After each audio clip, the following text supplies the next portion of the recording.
A continuación se abordará el tema Acción de Protección, caso vinculado con PPL, por parte de Verónica Rodríguez Barco. Antes de darle la palabra, nos permitiremos leer unas breves líneas de su hoja de vida. Ella es máster en Ciencias Jurídicas Avanzadas por la Universidad Pompeu Fabra, Barcelona, España. Abogada de los tribunales y juzgados de la República del Ecuador. Tiene un diplomado en docencia y didáctica universitaria. Trabaja en el Centro de Arbitraje y Conciliación de la Cámara de Comercio de Guayaquil. Abogada del Estudio Jurídico Coronel y Pérez. Docente de Derecho en la Universidad de Especialidades Espíritu Santo. Asesora legal externa de la Cámara de Comercio de Guayaquil. Bienvenida, Máster Rodríguez. Muchas gracias, Paulina, por la presentación y buenos días a todos los que nos acompañan en esta jornada académica. Quiero empezar agradeciendo por la invitación a la Escuela Defensorial, especialmente a Tania Torres, quien lidera la organización de estos eventos tan importantes para la formación de funcionarios. Pues dicho eso, quisiera compartir pantalla con ustedes para que puedan ir siguiendo mi exposición. Me avisan, por favor, si ustedes ven mi pantalla en... Sí, estamos bien. Ok, muchas gracias. Dime un segundo. ¿Puedes hacerle grande para poder...? A ver, vamos a ver cómo se... Listo, creo que ahí estamos. No, se hicieron como pequeñas. A ver, vamos a intentar de nuevo. Segundo.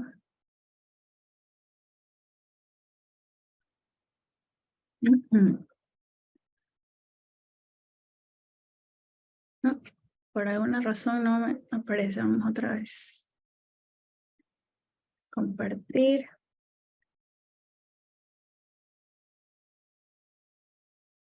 Quizás ahí ya se ve. ¿Todavía no? Ahí pueden ver la presentación. No, está de compartir pantalla, no se está compartiendo todavía. A ver, vamos de nuevo aquí.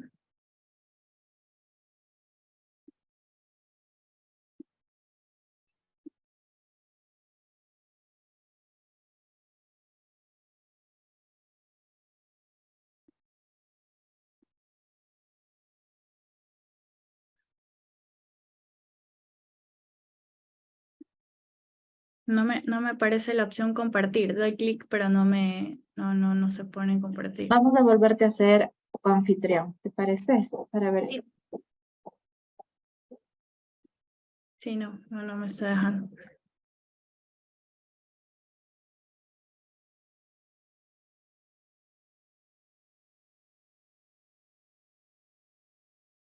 Ya, en este momento, por favor.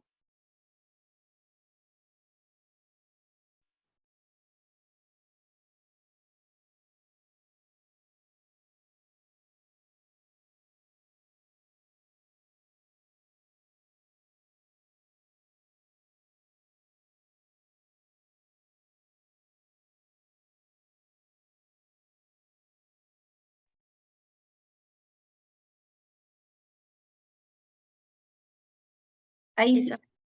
Estamos, perfecto. Listo, pues ahora sí.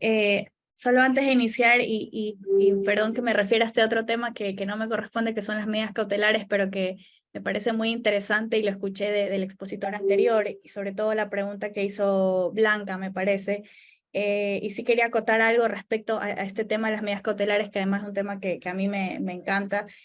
Y les quiero hacer referencia a un auto de selección de la Corte Constitucional, pues si bien aún no hay un pronunciamiento de la Corte respecto a esta desnaturalización de las medidas cautelares respecto de la afectación que están existiendo ejecución de decisiones de procesos penales, ya seleccionó la Corte un caso que es el 12-23-JC, que se los digo para que ustedes puedan hacer seguimiento, sobre todo a las personas que trabajan en SNAI, que seguramente les están, digamos, van a necesitar mucho de un pronunciamiento de Corte Constitucional para poder hacer la defensa en estos casos donde se han desnaturalizado las medidas cautelares. Entonces ya la Corte ha seleccionado un caso, justamente medidas cautelares, donde a través de una medida cautelar se dispuso la excarcelación de personas justamente invocando temas relacionados a salud, pero desnaturalizando la medida cautelar porque, como ustedes conocen y como ya lo mencionó el expositor anterior, pues no fue creada para afectar decisiones judiciales como lo son las sentencias condenatorias en procesos penales. Entonces les paso ese número de caso, que es el 12-23-JC, que estaría pues próximo a que la Corte ya emita una sentencia porque ya seleccionó el caso sobre ese tema. Entonces quería compartirles esa referencia.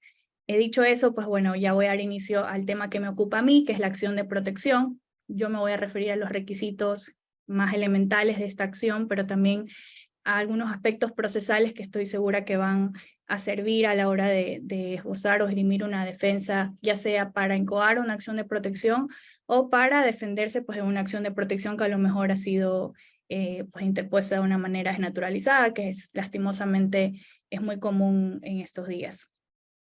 Y un poco para hacer aquí una breve introducción de en qué lugar de la Constitución debemos ubicar a la acción de protección, en qué tipo de garantía se encuentra. Importante mencionar pues que contamos y nuestra Constitución actual es una Constitución garantista, tiene un amplio catálogo de derechos y estos deben ser aplicados de forma directa e inmediata, son plenamente justiciables además. Entonces, la forma que ha creado el constituyente para poder hacer efectivos los derechos constitucionales es a través de garantías. Estas garantías pueden ser normativas, pueden ser institucionales o pueden ser jurisdiccionales. Esta es la clasificación de garantías y dentro de las garantías jurisdiccionales se encuentra la acción de protección. Entonces un poco para tener ese hilo conductor de cómo nace esta acción de protección y para qué. Justamente nace como una garantía para hacer efectivos los derechos, el goce y respeto de los derechos constitucionales de las personas. Entonces, al estar dentro de la clasificación de garantías jurisdiccionales, la entendemos como un mecanismo procesal, porque es un mecanismo jurisdiccional que está al servicio de los ciudadanos para el goce y respeto de sus derechos constitucionales.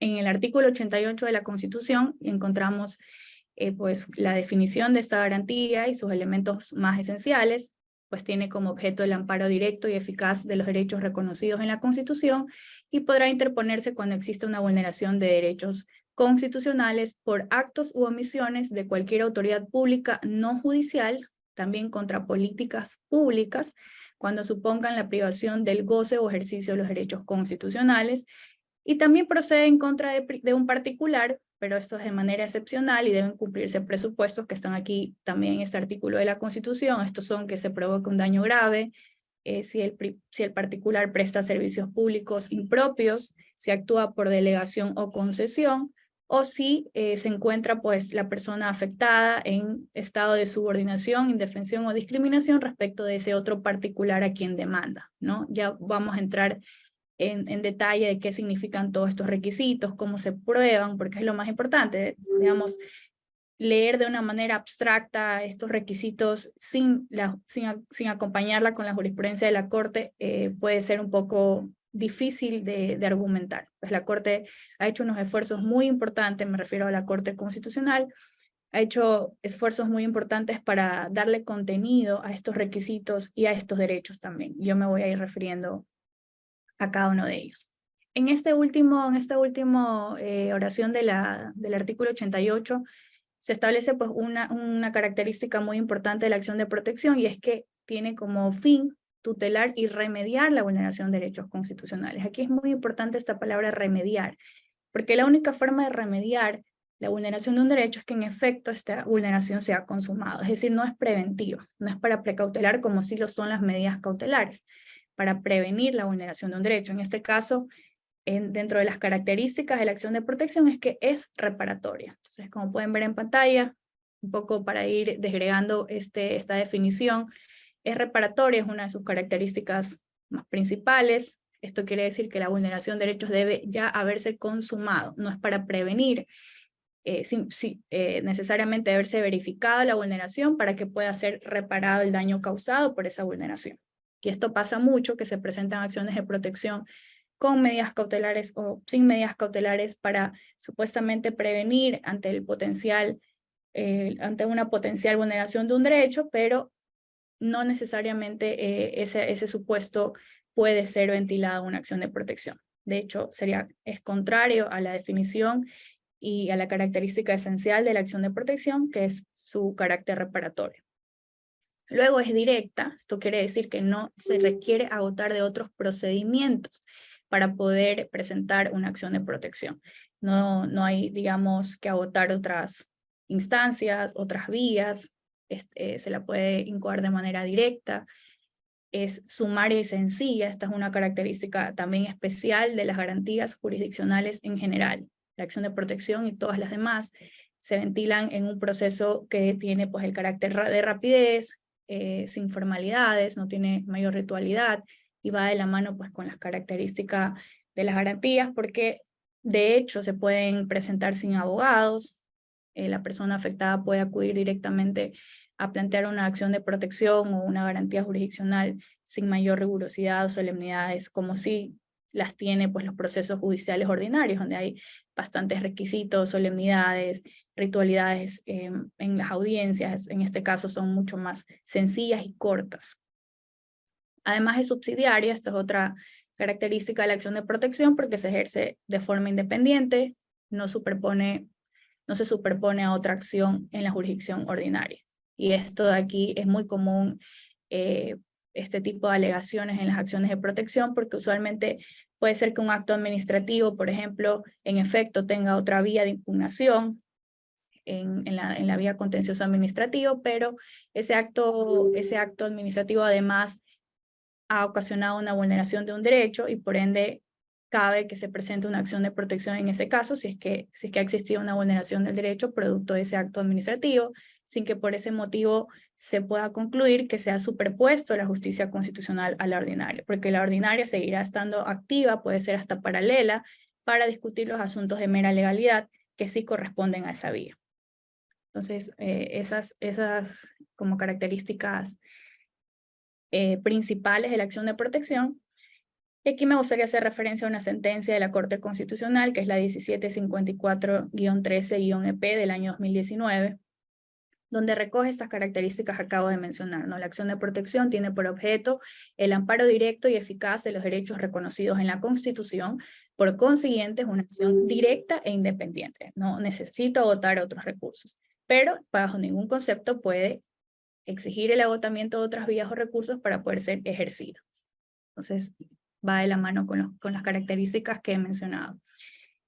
Bueno, ¿qué dice la jurisprudencia y la ley especial de la acción de protección respecto a quienes están legitimados para presentar una acción de protección? Bueno, aquí existe una legitimación activa abierta, es decir, que puede ser presentada por cualquier persona, no hay mayor límite, por la persona afectada, que esta puede ser natural o jurídica, también puede ser presentada por cualquier grupo, nacionalidad, pueblo o comunidad, por el defensor del pueblo también, en representación pues de personas afectadas, y también puede hacerse de manera directa, es decir, por la persona afectada o a través de un representante. Como mencioné anteriormente, no requiere de un abogado, esto está en la misma Ley Orgánica de Garantías Jurisdiccionales, que no se requiere de un abogado ni siquiera para la fase de apelación. Pero aquí es importante hacer una distinción, y sobre todo ustedes que son funcionarios públicos, hacer referencia a esta sentencia del caso Diario La Hora, que es la 282-13-JP del año 2019. En esta sentencia la Corte pues, hace un aporte muy importante respecto a la legitimación activa de las instituciones públicas para presentar una acción de protección. Que aquí la Corte reconoce y dice, dado el objeto constitucional de la acción de protección, y así como su legitimación activa amplia, podrían existir casos en que instituciones públicas presenten acciones de protección con el objetivo de tutelar derechos de personas, comunidades, pueblos y nacionalidades. Es el caso básico de la Defensoría del Pueblo, por ejemplo. Pero aquí la Corte aclara y dice, fuera de esas excepciones, es decir, fuera de las excepciones que la misma ley y la Constitución establecen, donde instituciones públicas pueden presentar acciones de protección en representación de ciudadanos, el Estado y sus órganos no son titulares de derechos, sino que por el contrario, el Estado, a través de sus órganos, es el principal obligado a proteger y garantizar los derechos. En esta sentencia, la Corte sí reconoce que las instituciones públicas pueden pues como todo justiciable, puede presentar o reclamar o exigir derechos en su dimensión procesal, como derechos al debido proceso, a la seguridad jurídica, a la tutela judicial efectiva, a la defensa, entre otros, pues relacionados al trámite, digamos, ordinario de los procesos donde pudiesen ser víctimas de una vulneración de un derecho procesal. Digamos, esa esfera de derechos sí pueden ser invocados por las instituciones públicas, más no los derechos que tienen que ver con la dignidad humana, que son propios pues, de las personas naturales, ciudadanos principalmente, y no del Estado ni de sus instituciones como personas jurídicas, ¿no? Entonces es importante esa aclaración para entender pues, ese límite que tienen las instituciones públicas al momento de presentar una acción de protección. Y aquí la Corte en esa misma sentencia clara dice la Defensoría del Pueblo tiene no solo la posibilidad, sino el deber de activar garantías jurisdiccionales para la protección de los derechos de las personas y de la naturaleza. De hecho, la Defensoría del Pueblo ha incubado más de una acción relacionada o en defensa pues, de personas privadas de libertad. Me voy a referir a una de ellas para un poco entender ese contexto de cuándo esa institución pública puede presentar una acción de protección, pero lo voy a hacer más adelante cuando estemos en esta parte. Por ahora sigamos con legitimación activa. ¿Qué más? Como ya lo mencioné aquí para que quede muy clara esta idea, son improcedentes las acciones de protección presentadas por instituciones públicas con la pretensión de tutelar como propios derechos constitucionales inherentes a la dignidad humana. En este caso, la hora, una institución pública estaba pretendiendo que se lo repare por la vulneración del derecho al honor. Entonces aquí la Corte de manera muy categórica dice que el honor como derecho es un derecho que se desprende pues, de la dignidad humana, no pudiendo pues, una institución pública alegar vulneración de su derecho al honor, y aquí la Corte aprovecha para dar estas distinciones y estos límites que tienen las instituciones públicas para presentar acciones de protección, que son las que ya he mencionado. Ahora, ¿quiénes son los legitimados pasivos? Es decir, ¿quiénes pueden ser los demandados en una acción de protección? Bueno, pues en principio cualquier autoridad pública no judicial, ¿no? Que la regla general es que las acciones de protección se presenten en contra de autoridad pública porque realmente pues las autoridades ejercen poder y se supone que la acción de protección pues nace también como ese mecanismo del ciudadano frente al poder o las amplias prerrogativas que tiene el Estado en el ejercicio de sus funciones, ¿no? Esa es la regla general. Pero excepcionalmente también puede ser planteado en contra de particulares. Estos particulares pueden ser personas naturales o personas jurídicas.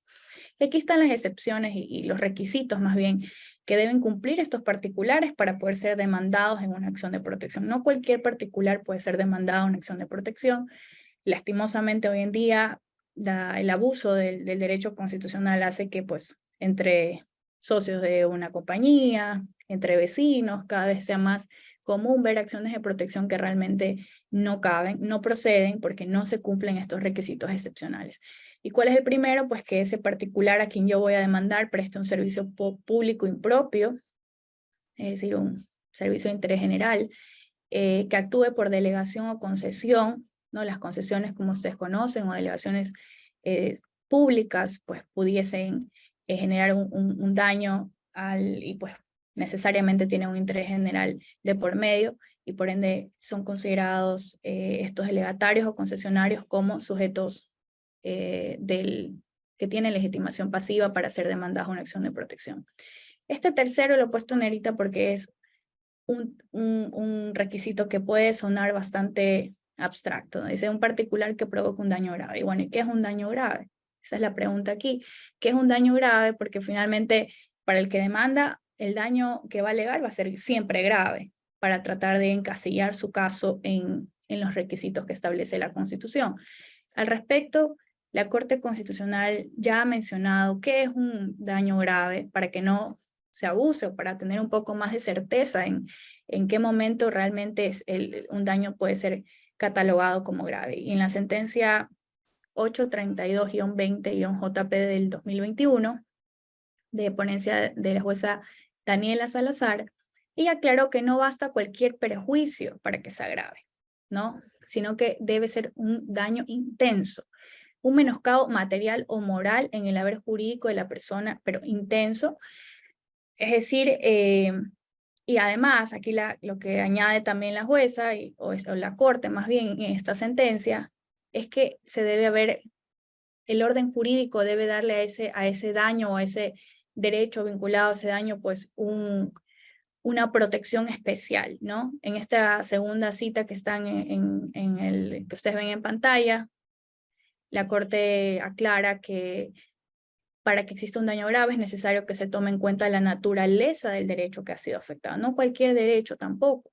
No sé, a lo mejor es un caso donde se está discutiendo el derecho al ocio de una persona respecto al interés superior del niño de otra, entonces ahí vale hacer ese análisis de, bueno, este derecho al ocio que está invocando el accionante, que al parecer le causó un daño grave, realmente esa naturaleza, ese derecho hace que sea considerado como grave.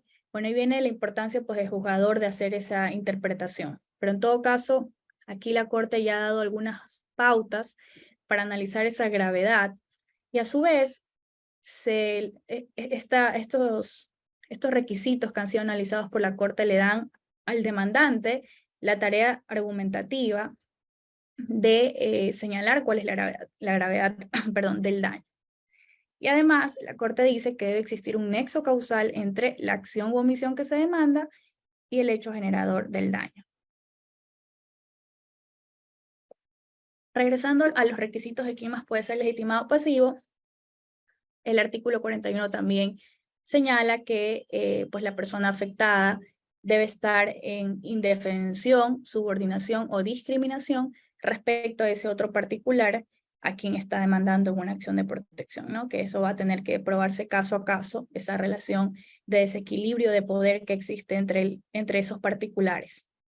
Porque en efecto, demandar a un particular en una acción de protección es un escenario excepcional, no es la regla general, no es la razón por la que se crean estos mecanismos jurisdiccionales. Aquí la Corte también, a medida que ha ido pues, desarrollando su jurisprudencia y ha establecido pues, nuevos casos o nuevos supuestos en los que no se puede demandar a un particular. Por ejemplo, ha establecido que no se puede demandar a tribunales arbitrales, a los árbitros. La razón por la que no se los puede demandar es porque ellos, si bien no son autoridades judiciales, porque no son parte de la función judicial, en todo caso ellos sí ejercen jurisdicción, porque los árbitros resuelven a través de laudos arbitrales que tienen los efectos de una sentencia ejecutorial. Entonces, aunque no sean autoridades judiciales, sí ejercen jurisdicción y por ende la Corte ha dicho que ese tipo de decisiones no pueden ser justiciables a través de una acción de protección. Tampoco en el caso del arbitraje laboral, que tiene ese nombre de arbitraje, pero realmente son estos procedimientos especiales del derecho laboral que se llevan en la inspectoría o que se llevan de manera administrativa por también tribunales de arbitraje del Ministerio del Trabajo. Estos tipos de decisiones tampoco pueden ser objeto de acción de protección.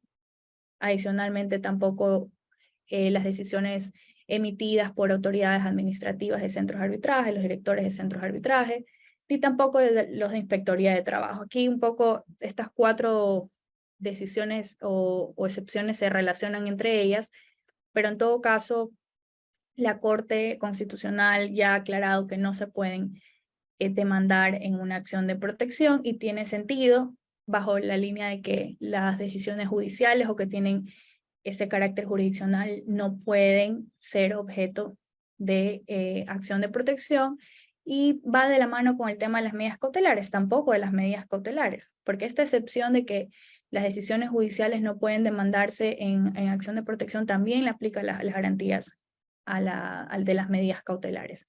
Entonces, con lo que conversábamos al inicio, aunque hasta el día de hoy no tengamos una jurisprudencia bastante clara sobre la desnaturalización que concretamente se hace a las medidas cautelares o a la acción de protección cuando se las presenta en contra de una sentencia condenatoria en un proceso penal, ya tenemos bastante con la jurisprudencia que hasta el momento se ha emitido respecto a que no cabe este tipo de garantías en contra de decisiones judiciales, ¿no? En una sentencia condenatoria de un juez penal, de un tribunal penal, efectivamente es una decisión que tiene el carácter de jurisdiccional. Entonces no puede ser materia ni de acción de protección ni de medidas cautelares porque hay prohibición expresa en la ley. Es decir, la ley ya debería ser suficiente motivo para que, de defensa en este tipo de casos donde se pretende desnaturalizar la acción de protección o las medidas cautelares. Pero si es que es poco, digamos, tenemos este tipo de sentencias que igualmente ayudan en esta argumentación, ¿no? Porque, por ejemplo, en estos casos, como por ejemplo, vamos a ir al de acá, de las decisiones, aquí ustedes ven como la Corte dice, esta Corte no puede dejar de mencionar que no cabe desnaturalizar la acción de protección pretendiendo utilizarlas para atacar decisiones emanadas por árbitros o tribunales, dado que ello configura una transgresión al ordenamiento jurídico que expresamente prevé que la acción de protección es inadmisible cuando se presenta en contra de decisiones de carácter jurisdiccional. ¿Qué más entra aquí en el carácter jurisdiccional? Las decisiones y sentencias de los tribunales penales, las sentencias condenatorias que obviamente le corresponde pues defender también su ejecutoriedad, su vigencia, su efectividad a todos los que corresponde cumplirlas, al SNAI, Defensoría Pública, que tiene algo también que ver en la defensa en estos casos. Pues no se puede llevar el caso al punto de transgredir la norma jurídica e impugnar y afectar directamente decisiones de carácter jurisdiccional. Entonces, aquí, por ejemplo, estas referencias ayudan en esa argumentación. Si bien, como decíamos al inicio, la Corte todavía no se ha referido concretamente al caso de las sentencias penales, ya ha seleccionado un caso que es el 1223 JC, donde ya nos anticipa que, primero ya nos anticipa en ese auto de selección que sí es una desnaturalización el incoar, ya sea medidas cautelares para afectar decisiones en procesos penales. Ya dijo que es una desnaturalización, pero ante la gravedad de la situación, la Corte ha seleccionado el caso para hacer una jurisprudencia vinculante, que estoy segura que le va a ser de mucha utilidad a todos ustedes. Muy bien, avanzando con otros ya aspectos procesales de la acción de protección, no quiero dejar de mencionar pues cómo se deben tramitar estos procesos. Creo que eso es algo que importa no solo a los jueces, sino también a las partes de la acción de protección, porque más de una ocasión va a pasar que existan peticiones de las partes, que a lo mejor los jueces que no la despachen de una manera acorde a la justicia constitucional, porque estén acostumbrados pues, a la justicia ordinaria, ¿no? Ustedes conocen que las acciones de protección se las puede plantear ante cualquier juez de primer nivel, y por ende estos jueces de primer nivel pueden ser especializados en penal o en civil, y a lo mejor quieren traer esas normas ordinarias del COGEP a la justicia constitucional cuando aquello no cabe de una manera absoluta. Entonces aquí, por ejemplo, una característica que tiene la acción de protección y las garantías jurisdiccionales en general es que la norma procesal general, es decir, el COGEP, aplica solo subsidiariamente. ¿Qué quiere decir eso? Quiere decir que solo aplica en la medida de que no se contradiga con el derecho constitucional. Aquí dice, en la medida, esta es una sentencia de la Corte, dice que esta aplicación es aceptada siempre que sea compatible con el objeto de la garantía jurisdiccional que se está resolviendo y que permita un mejor ejercicio de los derechos constitucionales.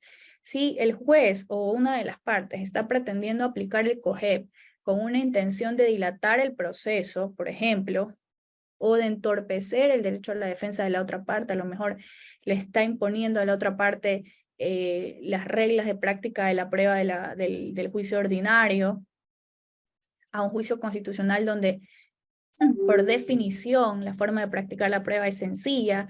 Ahí puedo, por ejemplo, invocar esta sentencia donde la Corte ha aclarado cuál es esa finalidad que se tiene al momento de aplicar supletoriamente o subsidiariamente el COGEP. Es una finalidad únicamente para hacer, siempre que sea compatible con el objeto de la garantía. Por ejemplo, qué tipo de normas procesales se aplican de manera subsidiaria, las normas de la aclaración y ampliación, ¿no? Los recursos de aclaración y ampliación que caben en contra de sentencias o de autos No está regulado como tal en la Ley Orgánica de Garantías Jurisdiccionales, pero podemos invocar supletoriamente porque es acorde, está alineado, crear una sentencia, restar esa oscuridad que puede tener una sentencia, es compatible, no entorpece la justicia constitucional. Las normas tendientes pues, a la recusación también han sido normas que se han utilizado de manera supletoria. El COGEP en los casos constitucionales justamente con miras a qué cosa, a garantizar pues la imparcialidad, la independencia de los jueces, que también es compatible con el derecho constitucional. Es decir, esta aplicación del COGEP no está prohibida en la acción de protección, pero está limitada. Es decir, la puedo utilizar e invocar siempre y cuando sea compatible con el objeto de la garantía jurisdiccional y permita un mejor ejercicio de los derechos. Solo en ese supuesto. Y aquí la Corte dice de manera aún más clara, si aquellas, es decir, si esa aplicación del COGEP retarda el ágil despacho o impide la consecución de los fines que persigue una garantía, no deberán ser aplicadas. Así lo dice la Corte en su sentencia 734-14P. ¿Qué otra característica se tiene en la acción de protección? El principio dispositivo también es subsidiario. Este dispositivo que por regla general aplica en los juicios ordinarios de que el proceso avanza por impulso de la parte interesada, no es o no se lo entiende de la misma manera en la justicia constitucional, porque de hecho, quien dirige el proceso y quien tiene un rol más activo en los procesos constitucionales es el juez, no la parte. Tanto así que si no se necesita la parte en audiencia, la parte afectada, puede igualmente avanzar el proceso. Al menos que la presencia de la parte sea extremadamente necesaria para poder evaluar ese daño que ha invocado en su demanda. Bueno, en esos casos, pues, sí ya la llamará a la parte, pues, para que pueda rendir su testimonio, para que pueda dar su versión, para que pueda aclarar algún hecho que a lo mejor no quedó lo suficientemente explicado en su demanda, entre otras razones. Pero por regla general, el proceso avanza por dirección del juez constitucional. Déjenme ver, aquí hay una referencia también en este mismo caso. Tanto es así, por ejemplo, que si una parte, a la parte a que accionó, que presentó una acción de protección, quiere desistir del proceso en algún punto, no puede hacerlo tan fácil como lo hace en la justicia ordinaria. La justicia ordinaria, le digo al juez, quiero desistir de mi demanda, el juez le dice, ok, venga a hacer reconocimiento de firme y rúbrica y hasta ahí llegó el proceso. En constitucional, se presenta la solicitud de desistimiento, pero se la debe justificar y se debe invocar cuáles son esos hechos que están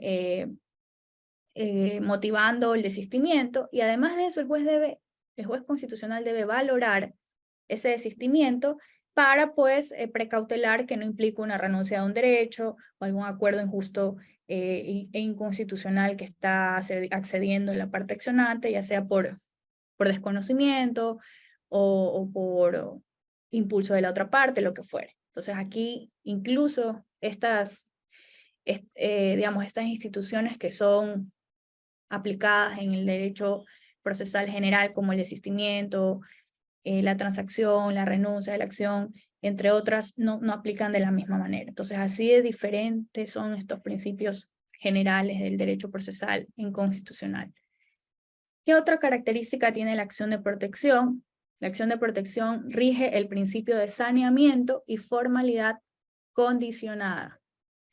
Estos principios básicamente recogen que en todo momento, incluso ante la evidencia de un vicio en el proceso, el juez tiene pues el deber de sanear el proceso y de evitar la exigencia de formalidades innecesarias para continuar con el proceso. Aquí, por ejemplo, en otro caso de Carla Andrade, le dice aquí en la sentencia que incluso omisiones en cuanto a la fijación del legítimo contradictor y de identificar correctamente al funcionario demandado, incluso ese tipo de omisiones o errores que pueda tener la demanda, deben ser subsanadas. Incluso algo tan importante como esto, imagínense, la identificación del legitimado pasivo. Y pasa mucho que cuando es una institución pública que tiene un representante, delegados, y a lo mejor quien vulneró el derecho no fue ni el representante de la institución, sino un funcionario, y ese funcionario ya no está. Entonces, claro, que es a lo que pasa mucho por la rotativa de los funcionarios públicos.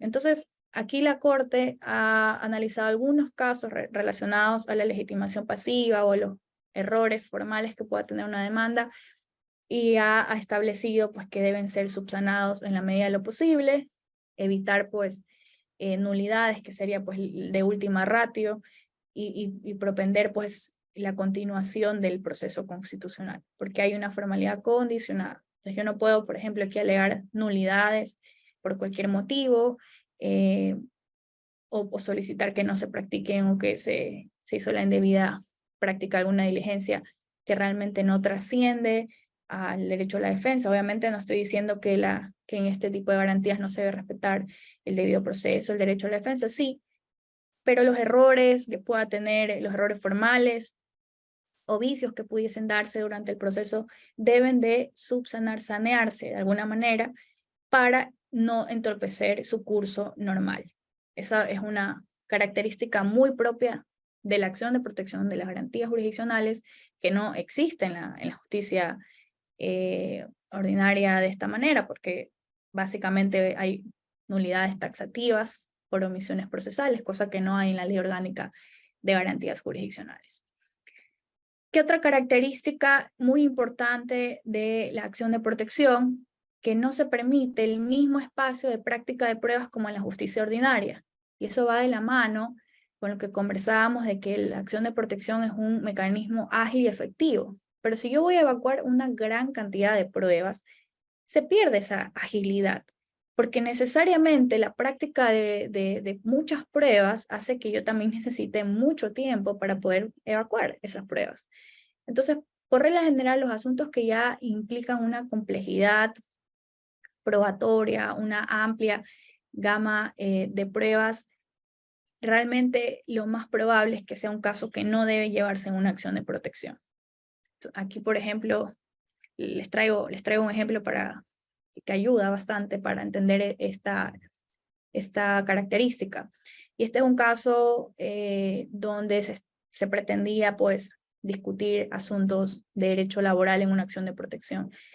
Y la Corte dijo, en vista de que la mayoría de los conflictos laborales requieren probar una serie de hechos, usualmente relacionados a la fecha de inicio o final de una relación laboral, la duración de la relación laboral, la remuneración que percibe el trabajador, circunstancias de separación de la persona, se configuraron o no causales de terminación de trabajo, etc. Aquí la Corte dice esto requiere un mayor espacio de práctica y contradicción de prueba de aquel permitido en el trámite de la acción de protección. Esta sentencia es una joya para cualquier otro caso que ustedes tengan donde la otra parte está pretendiendo invocar y prácticamente que en una acción de protección el juez le declare inocente. Entonces, esta sentencia es muy útil para darle un poco de herramientas al juez y decirle, la otra parte está prácticamente aquí pretendiendo que usted le declare inocente, mencionando cómo se dieron los hechos y cómo se deben interpretar y con las pruebas del momento en que sucedieron los hechos. Bueno, esa mayor espacio de práctica de pruebas, cuando se trata pues de probar hechos como tal, la Corte en esta sentencia ayuda mucho su pronunciamiento respecto de que ese tipo de procesos donde se necesita ese amplio espacio probatorio no corresponde a una acción de protección. Entonces, y la última conclusión de la Corte es poderosa, dice, esto implica que cuando las alegaciones planteadas en un caso concreto requieren de la producción de una gran cantidad de prueba y de la determinación de varios hechos, el diseño procesal del juicio laboral ordinario será un medio procesal más adecuado para la tutela del derecho supuestamente vulnerado, en la medida de que presta mayor facilidad para el debate, contradicción y práctica de pruebas. Aquí haciendo un símil, el derecho penal, el proceso penal, pues sería, por ejemplo, la vía adecuada para el debate, contradicción y práctica de pruebas tendientes a declarar inocente o culpable a una persona. Entonces, ayudan estas sentencias para ser invocadas en todo tipo de procesos de manera análoga, porque en todo caso aquí la premisa importante, el presupuesto importante es que en una acción de protección o la acción de protección no fue creada como un mecanismo para evacuar una gran cantidad de pruebas, probar una gran cantidad de hechos, porque para eso está la justicia ordinaria, o las vías de la justicia ordinaria. ¿Qué otra característica muy especial de la acción de protección? Es un proceso pues con mayor celeridad y sencillez. Y eso va de la mano con lo que acabo de mencionar, ¿no? Una mayor práctica de pruebas va a entorpecer e impedir que se resuelva un caso en 3 meses o menos, que es el tiempo estimado de una acción de protección. Entonces, la mayor celeridad y sencillez del procedimiento es otra característica que la misma Corte la ha reconocido. Y aquí ustedes pueden ver la referencia de la Corte. Te dice que las garantías jurisdiccionales en general, pero dice la acción de protección en particular, se encuentra desprovista de requisitos formales y ofrece de una manera ágil y dinámica la protección efectiva y oportuna del titular del derecho posiblemente afectado. Entonces, también ayudan estas referencias a la hora pues, de defender la procedencia o improcedencia de una acción de protección. Y ahora me voy a referir a los requisitos de la acción de protección. ¿Y qué ha dicho la jurisprudencia de la Corte en relación a estos requisitos? Bueno, el requisito 1 es que en efecto exista una vulneración del derecho constitucional. El 2 es que sea el resultado de una acción u omisión de una autoridad pública no judicial o de un particular en los eventos excepcionales que ya los vimos al inicio. ¿Y qué más? No debe haber otro mecanismo de defensa adecuado y eficaz para proteger el derecho violado.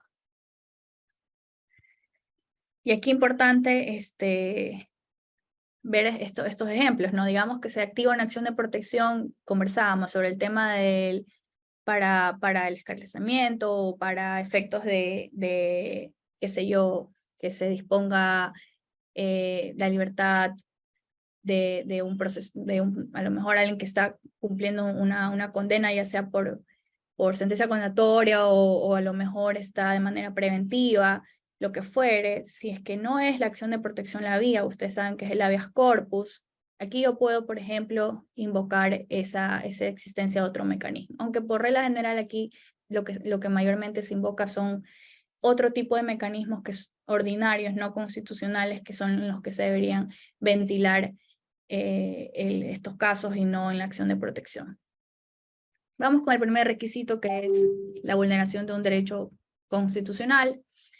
Ya tenemos pues algunas referencias jurisprudenciales donde la Corte ha aclarado que no procede una acción de protección cuando se refiere a aspectos de mera legalidad. Eso escapa de la relevancia constitucional que debe tener el objeto de una acción de protección. En otra sentencia la Corte ha dicho que la interpretación sistemática de la Constitución exige que sean los recursos previstos por ella los llamados a tutelar los derechos en sus distintos ámbitos de competencia y que no ocurra una superposición de la justicia constitucional a ámbitos propios de la justicia ordinaria.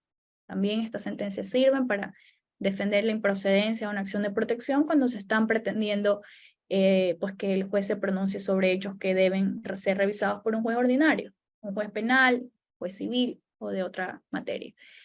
¿Qué más? La acción de protección es la garantía idónea y eficaz que procede cuando el juez efectivamente verifica una real vulneración de derechos, con lo cual no existiría otra vía para la tutela de estos que no sean las garantías jurisdiccionales. Pero qué importante revisar también esta última parte de esa cita. No todas las vulneraciones al ordenamiento jurídico necesariamente tienen cabida para el debate en la esfera constitucional, ya que para conflictos en materia de legalidad existen las vías idóneas y eficaces en la justicia ordinaria. Entonces hay vulneraciones que también impactan derechos constitucionales, pero que tienen vías idóneas. En la vía penal, no vamos a decir que en la vía penal no se resuelve sobre derechos, se resuelve necesariamente sobre derechos, pero y justamente es esa la vía para encauzar determinados infracciones o determinados hechos que no corresponden ser dilucidados por un juez constitucional, porque hay vías creadas y hay que respetar esas vías. De lo contrario, es de superponer la justicia constitucional en la justicia ordinaria, lo que no corresponde. Aquí un caso donde se evidenció efectivamente la existencia de una vulneración de derechos a personas privadas de libertad y efectivamente se dio paso a la acción de protección tanto en primera como en segunda instancia. Este es un caso relacionado a derechos de personas privadas de libertad, un caso iniciado por el Defensor del Pueblo que actuó en representación y en nombre de las personas privadas de libertad y demandó al SNAI, al Ministerio de Salud y a otros. Esto fue en el contexto del COVID, donde pues básicamente aquí lo que se pretendía es que el Ministerio de Salud y conjunto con las demás instituciones que tienen atribuciones y deberes para precautelar la integridad y también pues las condiciones de dignidad de las personas privadas de libertad, se ordenó pues que se tomen las medidas necesarias para poder también sobrellevar los efectos de la pandemia en el contexto carcelario. Aquí, por ejemplo, lo que hizo el juez constitucional fue ordenar que en efecto se les tomen las pruebas de COVID-19, que se los separe de las formas adecuadas para evitar pues, los contagios masivos. Y pues bueno, se les también ordenó que se doten de los determinados insumos médicos necesarios para precautelar la salud pública también en estos sitios. Entonces ahí vemos, por ejemplo, un caso de una acción de protección que sí procedía y que en efecto fue concedida en términos de vulneraciones directas a derechos, que no ocurre en todos los casos. En los casos que hemos conversado un poco, donde lo que se busca es la libertad y sin mayor, digamos, saltándose una sentencia condenatoria o saltándose el debido proceso y utilizar las acciones de protección para esas finalidades, está prohibido en la misma ley orgánica. Y ahora más que nunca con una sentencia que hace poco sacó la Corte, donde ya aclara que efectivamente resolver en garantías jurisdiccionales como una acción de protección en contra de ley expresa puede dar lugar incluso a la denuncia por prevaricato al juez. Creo que es una herramienta que adicionalmente ayuda a la defensa pues, de la no desnaturalización de las garantías. Entonces este es un caso que quise traer aquí a la revisión de ustedes también. Este es otro caso, nace de una acción de protección presentada por una organización social en contra pues, de SNAI y de otras instituciones relacionadas al Ministerio el Ministerio de Justicia y otras instituciones relacionadas pues, a las políticas públicas del Sistema Nacional de Rehabilitación Social. Aquí la Corte, revisando ese caso de acción de protección, lo seleccionó, es el caso 61-22-JP, seleccionó este caso de esta acción de protección que trata sobre el control de la política pública del Sistema Nacional de Rehabilitación Social para crear una jurisprudencia vinculante en relación con si se está o no cumpliendo o con los compromisos internacionales en materia de derechos humanos relacionadas pues a la rehabilitación social, que son también deberes de la Constitución, pues, y la creación de y cómo ha avanzado el Estado ecuatoriano en la creación de estas políticas públicas, a la luz pues también de los derechos humanos. Este es un caso bastante interesante, aún no hay una sentencia, yo les paso digamos el número del auto de selección para que ustedes puedan hacer seguimiento, porque es un caso que necesariamente va a tener un impacto en el trabajo de ustedes y en las materias que ustedes estudian. Entonces aquí la Corte anticipa y dice, este es un caso novedoso, porque vamos a permitir analizar cuál es el alcance de una acción de protección frente a la justiciabilidad de las políticas públicas, cuáles son los límites de la justicia constitucional en el supuesto de omisión o deficiente ejecución de políticas públicas, y precisar si el estado de cosas inconstitucional es el escenario de una presunta vulneración sistemática de derechos en el Ecuador. Entonces aquí va a ser un caso bastante interesante de analizar, que les dejo el dato para que ustedes también puedan hacer el seguimiento, porque tiene relación directa, como les dije, con las funciones que ustedes realizan. Pasando ya a las causales de improcedencia de la acción, me voy a referir al artículo 42 de la Ley Orgánica, donde están pues las causales. Estas causales no tienen los mismos efectos o las mismas, no tienen, digamos, el mismo efecto jurídico porque el juez debe calificar de diferente manera este listado. Y lo tiene que calificar de diferente manera porque así lo ha dicho la Corte en la sentencia interpretativa 102-13-CEP CC.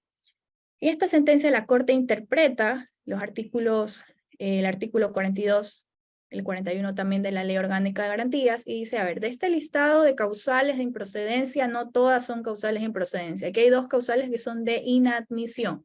¿Qué quiere decir? ¿Cuál es la diferencia entre una causal de inadmisión y de improcedencia? Que la causal de inadmisión yo la puedo declarar en el auto inicial. Yo no necesito esperar a sentencia, a audiencia para yo rechazar o inadmitir más bien una demanda constitucional en los casos que ustedes ven números 6 y 7, en las causales 6 y 7. La causal 6 es cuando se trate de impugnar un acto judicial. Es tan manifiesta la improcedencia, la inadmisibilidad de una demanda de acción de protección planteada en contra de una sentencia judicial, de una providencia judicial, de un acto jurisdiccional, que la Corte ha dicho, esto es una causal de inadmisión. Es decir, esto lo puede decretar el juez desde su primer auto. Está impugnada una sentencia condenatoria, una prisión preventiva. Eso es causal de inadmisión. Es manifiestamente comprobable desde la lectura de la demanda. O sea, no necesito hacer nada más que inadmitirla. Así lo ha dicho la Corte en esta sentencia. ¿Qué otra cosa es causal de inadmisión directa? Cuando el acto u omisión emane del Consejo Nacional Electoral y que a su vez pueda ser impugnado ante el Tribunal Contencioso Electoral, que es la vía especial para impugnar estas decisiones. Entonces aquí este también es una causal de inadmisión de acuerdo a esta sentencia interpretativa. Las demás, es decir, las causales 1, 2, 3, 4 y 5, son causales de improcedencia, es decir, que sí se necesita pues llegar a la sentencia para poder rechazar la demanda por estas causales, porque necesariamente pues va a ser pertinente escuchar a la otra parte. Por ejemplo, para poder concluir el juez que no existió vulneración del derecho constitucional, va a tener que escuchar a ambas partes, a lo mejor evacuar alguna prueba sencilla que sea invocado por una u otra parte. Entonces, la audiencia es importante. Y esta va a tener que resolverse en sentencia. La otra causal, cuando el acto de omisión haya sido revocado o extinguido. Claro, aquí para conocer el juez que el acto ha sido revocado o ya ha sido extinguido de alguna manera jurídica, va a tener pues que escuchar a la otra parte. Esto es básicamente información de descargo. Cuando se demanda inconstitucionalidad o ilegal, pero no implique violación de un derecho constitucional, también esto aquí necesita un análisis de fondo del juez. La otra causal, cuando el acto o omisión puede impugnarse en vía judicial, salvo que se demuestre que esa vía no es eficaz para la vulneración de un derecho.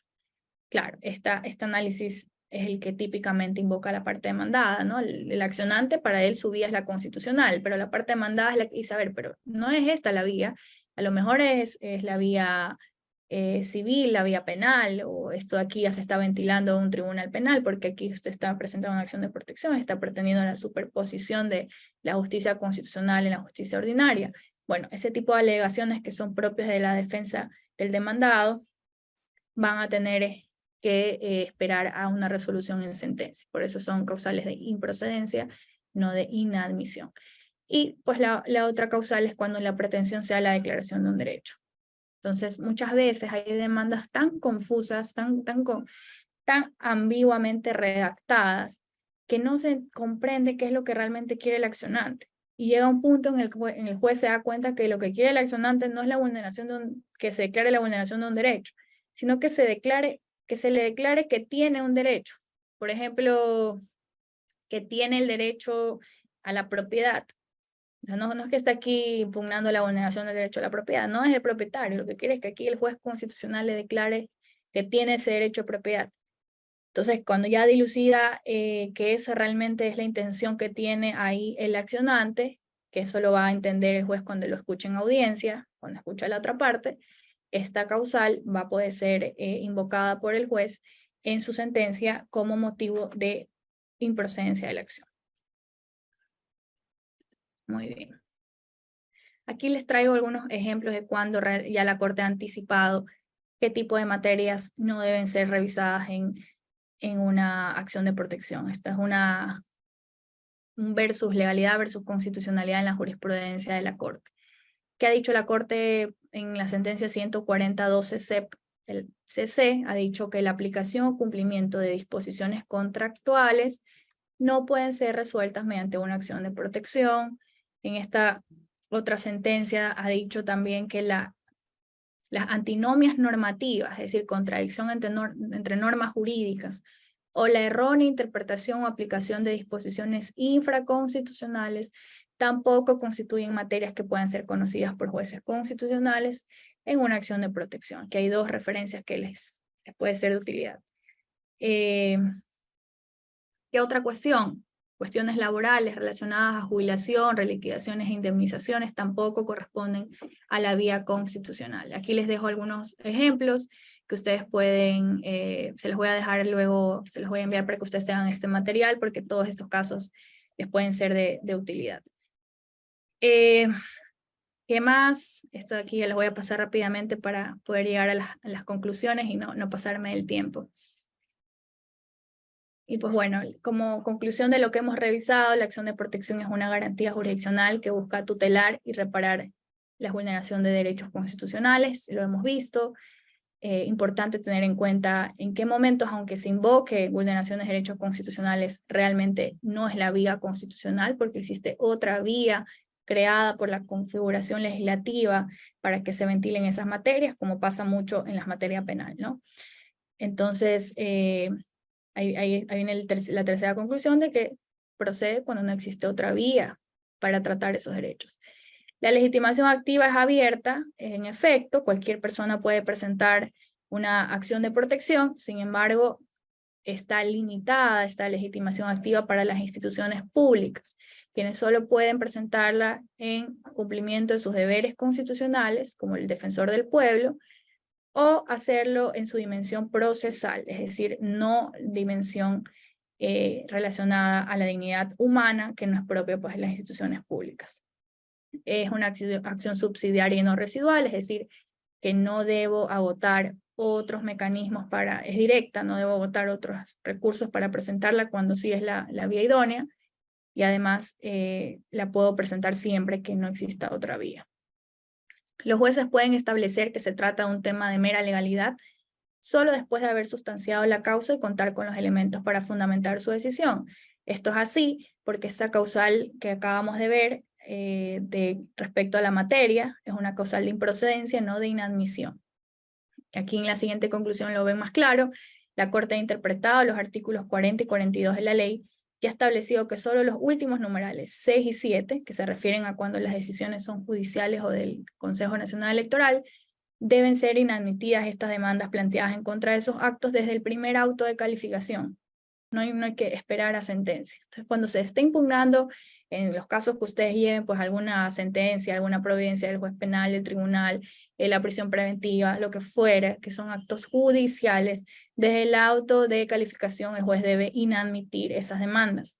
Y finalmente, pues la jurisprudencia de la Corte ya ha delimitado caso a caso temas de constitucionalidad y cuáles son temas de mera legalidad. Y esa jurisprudencia ayuda muchísimo en la defensa que ustedes deban hacer para alegar pues la improcedencia de una acción en virtud pues que la materia no es objeto de una acción de protección.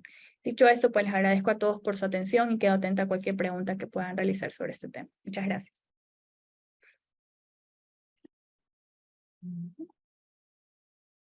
Agradecemos la intervención de la doctora Verónica Rodríguez. Si es que a continuación damos paso a la ronda de preguntas. Si alguien tiene alguna pregunta, por favor, que nos lo escribe en el chat o levante la mano para darle acceso al micrófono. Gracias. Miguel Ángel. ¿Cómo están? Muy buenas tardes. Me presento, soy el director provincial de la Dirección Provincial de NAPO de la Defensoría Pública. Primero, felicitar a la ponente por cuanto nos ha dejado claro las procedencias, improcedencias, admisión e inadmisión del tema de la acción de protección. Más sin embargo, yo quisiera consultarle respecto al criterio que tiene la Corte Constitucional en su sentencia número 1329-12-EP/22. Verónica nos había manifestado de que para la órbita de derechos laborales, la justicia laboral ordinaria debería ser el mecanismo eficaz para el tema de la tutela de derechos del trabajador.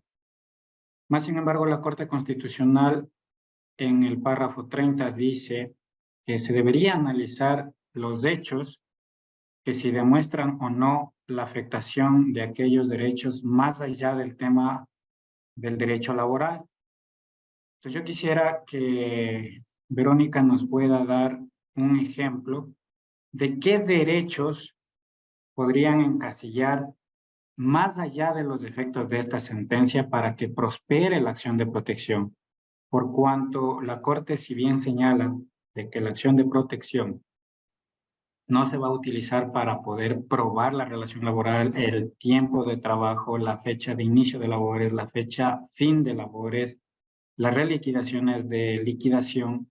¿Cuál sería un argumento sostenible para nosotros como Defensoría Pública en el caso de que asumamos causas del derecho laboral frente al tema del Código de Trabajo, realmente tener un efecto positivo de que prospere nuestra acción de protección? Muchas gracias, doctora Verónica, por la respuesta que nos dé. Gracias a ti, Miguel, por tu pregunta, muy valiosa e importante. Esta respuesta la puedes encontrar en la sentencia 1679-12-EP del 2019. Aquí la Corte dice dos cosas, la tengo aquí abierta para poderte dar un poco la referencia exacta. La Corte aquí dice, discusiones de índole estrictamente laboral, tales como pago de remuneraciones u otro tipo de haberes laborales como verificación de causales de visto bueno, terminación de relación laboral por despido intempestivo y en general cualquier pretensión que sea el reconocimiento de haberes laborales cuentan con la vía adecuada y eficaz ante la justicia ordinaria. Pero ahí viene el segundo párrafo, que es lo que tú quieres conocer. ¿Cuándo sí pudiese llevarse la acción de protección temas relacionados a la materia laboral? La Corte acepta y dice, bueno, no podemos ser tan categóricos y cerrarnos a la posibilidad de que en efecto ciertos conflictos puedan llevarse a la acción de protección. Pero estos conflictos deben ser conflictos especiales y gravísimos. Y aquí te leo, te voy a citar expresamente lo que dice. Dice, esto ocurriría en casos tales como situaciones de discriminación, esclavitud o trabajo forzado, afectaciones al derecho a la integridad personal de los trabajadores. Y en general, cuando los hechos demuestren que las actuaciones de los empleadores han afectado otros derechos más allá de los derechos laborales de los accionantes. Ahí tienes esta referencia que la Corte ya aclara y te da un listado para que lo puedas usar hasta de un poco de referencia y analogía en otros casos. Es decir, bueno, este es un caso que si, no estoy pidiendo la liquidación de haberes laborales, aquí estoy invocando una discriminación grave en contra del trabajador o una discriminación sistemática, no solo a él, sino a todo un grupo de trabajadores y ex trabajadores, puede ser. Entonces, es importante valorar caso a caso. Aquí la Corte no ha hecho una prohibición categórica, ha dejado igualmente la puerta un poco abierta. En esta sentencia, pues yo estoy segura que te va a servir de sustento. Y otras sentencias que te pueden servir en casos laborales que han sido utilizadas o casos que se han llevado y la Corte ha permitido que se lleven acción de protección son aquellos en los que se encuentran grupos de atención prioritaria o vulnerable. Por ejemplo, mujeres embarazadas o adultos mayores donde se les ha vulnerado o en condiciones de discapacidad que se les ha vulnerado esta garantía de estabilidad reforzada. La Corte ese tipo de casos sí los ha entendido como casos que tienen relevancia constitucional. Entonces esos dos tipos de grupos yo te pudiese ampliar en mi respuesta para que lo tengas en cuenta. Eso sería. Muchísimas gracias. No sé si alguien tiene alguna otra pregunta. No, no hay más preguntas. Bien.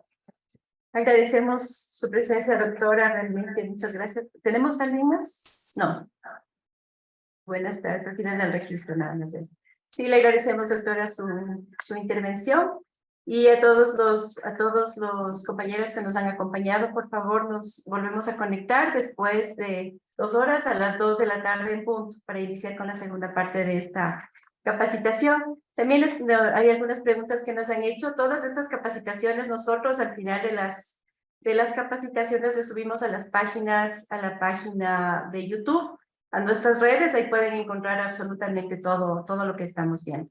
Gracias a todos por estar aquí. Nos vemos más tarde. Que estén muy bien. Chao a todos. Muchísimas gracias, Berito, por este espacio y por tu tiempo, sobre todo. Sabemos que tienes muchísimas actividades, entonces gracias por compartir con la Escuela Defensoría.